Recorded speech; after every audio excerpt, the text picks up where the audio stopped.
I remember my very first class with Professor Stallings. I really felt his passion for the topic, and I left becoming passionate because he was passionate about it. Professor Stallings is a really great instructor. He really knows how to explain the concepts. He teaches in Spanish the whole time, but then he'll drop into phrases or references to pop culture or art that we would be familiar with. This past summer, I applied his style of teaching into my own life, and my world completely changed. I think it's the variety of approaches that I like because it gives you different entrance points to come into the lesson. Maybe if you didn't understand it from this approach, you might come at it from this one, and then maybe I've got experience here, so I understand that approach better. I'll teach 3 sections or even 4 sections of the same class, and I'll even modify within that section because one section will be a little bit more pop culture oriented, another section will be more sports oriented. That's the wonderful thing about PowerPoint, in that I can modify my file and really tailor it for each individual section and really reach out to the students.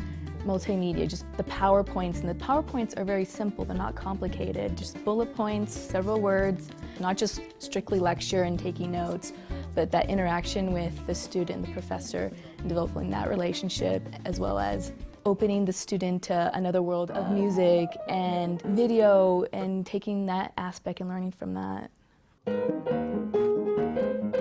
He's very good at helping you understand complex principles as well. He can take something really tough like Derrida and make it so that everyone can understand it. I feel like all his knowledge in his head, he just wants his students to have as well.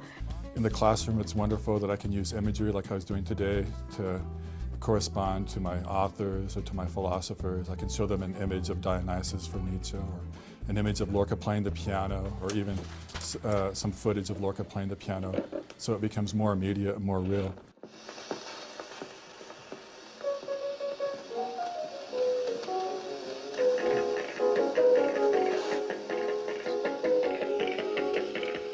But at the same time, I don't think we should count too much on technology. We need to have that humanity. We need to really know our students and have that face-to-face. We need to be part of their lives, and so that's really important to me as well. So we need to never lose our humanity as we teach and as we kind of reach out to young people.